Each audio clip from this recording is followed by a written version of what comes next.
Hello बच्चों, आज हम बताएंगे कि जो भिन्न के घटाने होते हैं, सब्ट्रैक्शन होते हैं ना, ये फ्रैक्शन के, उनको कैसे सॉल्व करते हैं। जैसे पहला क्वेश्चन दिया हुआ है तो हम क्या देखेंगे कि जो ये घटाने हैं इसमें जो यहाँ पर हर हैं मतलब डिनोमिनेटर है, अगर वो सेम है, एक जैसे हैं, तो उनको हम कैसे सॉल्व करेंगे। तो इसको सॉल्व करने का क्या तरीका है कि भाई यहाँ पर भी 7 है, यहाँ पर भी 7 है, मतलब दोनों जगह हर जो है वो समान है, डिनोमिनेटर है जो समान है। तो हम क्या कर लेंगे, नीचे एक बार ही 7 लिखेंगे। कितनी बार लिखेंगे? एक बार 7 लिखेंगे। अगर हर समान है तो उनको डिनोमिनेटर की साइड में हम सिर्फ एक बार ही उसको लिखेंगे। यहाँ पर भी 7 है, यहाँ पर भी 7 है, तो उसको कितनी बार लिखेंगे? एक बार लिखेंगे। अब हम क्या करेंगे, पहले वाली भिन्न के ऊपर 5 लिखा है तो 5 हम ऐसे नोट कर लेंगे, और फिर उसके बाद माइनस का साइन है, माइनस का साइन लगाएंगे। उसके बाद दूसरी वाली भिन्न के ऊपर 3 लिखा है तो 3 लिख देंगे। इतना कर लिया। अब उसके बाद क्या करेंगे, अब सिंपल सा वही कंसेप्ट है, वही सा कि 5 में से अगर 2 चले, 5 में से 3 गया, कितना बचा? 2 बचे भाई आपके पास। तो हम 2 ऊपर लिखेंगे और नीचे 7 लिख देंगे। ये तुम्हारा आंसर आ गया। अगर ऐसी कंडीशन हो जब जो हर हैं वो समान नहीं है तो उनको हम कैसे सॉल्व करेंगे। देखो यहाँ पर 9 है, भिन्न के नीचे, पहले वाली भिन्न के नीचे 9 है, दूसरी वाली भिन्न के नीचे कितना है? 15 है, जो कि एक जैसे नहीं है, मतलब हर समान नहीं है, डिनोमिनेटर इक्वल नहीं है। तो इनको कैसे सॉल्व करेंगे? तो हम क्या करेंगे, 9 और 15 का ले लेंगे हम एलसीएम। एलसीएम लेना आपको आता होगा, कैसे लेते हैं देखो। सबसे पहले हम क्या करेंगे, इन दोनों में पहले 2 से इसको डिवाइड करने की कोशिश करेंगे। 2 से नहीं कटेगा क्योंकि 9 है वो भी 2 से पूरा नहीं कटेगा, 15 है वो भी 2 से पूरा नहीं कटेगा, तो हम 3 से काटने की कोशिश करेंगे। तो 3 से काटेंगे तो 3 तियाँ 9, यहाँ पर कितना आ जाएगा? 3 आ जाएगा।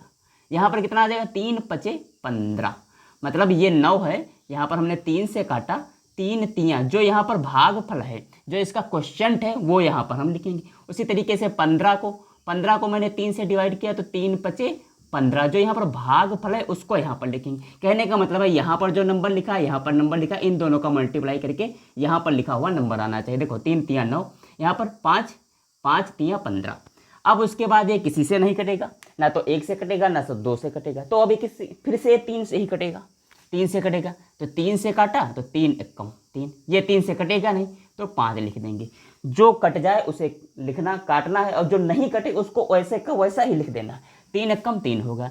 अब ये किससे कटेगा? अब भाई 5 से कटेगा, 5, एक तो वैसे का वैसा ही रहेगा, उसके बाद यहाँ पर 1 आ जाएगा। जब तक काटना है जब तक तुम्हें नीचे 1 ना मिल जाए। अब सब कहीं 1 है। अब हम क्या करेंगे, इधर वाले जो नंबर है 3 है 2 बार, उसके बाद है 5, इनको कर लेंगे मल्टीप्लाई। तो ये कितना आएगा? 3 तियाँ 9, 9 पचे 45, कितना आ जाएगा भाई? 45। तो इसका मतलब एलसीएम कितना है? 45 आ गया। अब हम क्या करेंगे, एक लाइन ऐसे खींच लेंगे इतनी बड़ी, जो 45 आया है ना उसको नीचे लिखेंगे। जैसे यहाँ पर नीचे 7 लिखा था, यहाँ पर दोनों का एलसीएम लेकर, ये क्या है? एलसीएम है, लघुत्तम समापवर्त, लासा है, ठीक है। तो यहाँ पर 45 लिखेंगे।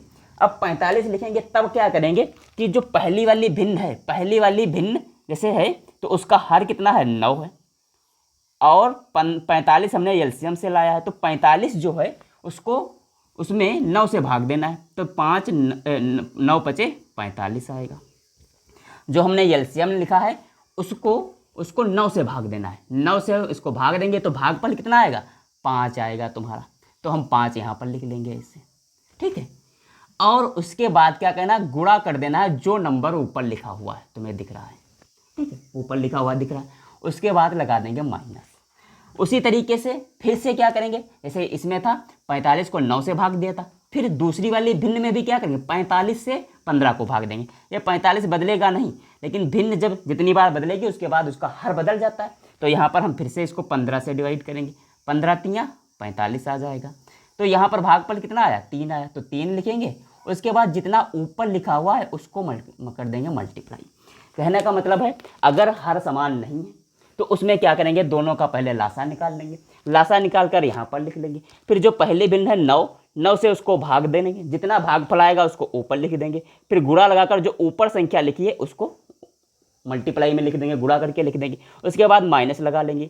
उसके बाद 15 है, मतलब जो दूसरी भिन्न है उसका हर है, तो वहाँ पर है 45, तो 15 हम 45 को हम 15 से भाग देंगे, 15 15 3 45, 3 आएगा आंसर। तो 3 को हम क्या करेंगे, ऊपर जो नंबर लिखा है उससे कर लेंगे मल्टीप्लाई। अब इसको कर लेंगे सॉल्व। तो 10 पचे 50 माइनस 4 तियाँ 12, इन दोनों को गुणा करके इस तरीके से लिखेंगे, नीचे लिख लेंगे 45। इसका आंसर कितना आ जाएगा अब आपको, अगर 50 में से देखो यहाँ आएगा, हासिल आएगा 10, 10 में से 2 गया 8, यहाँ पर बचा 4, 4 में से 1 गया 3, और नीचे कितना है 45। तो ये तुम्हारा आंसर आ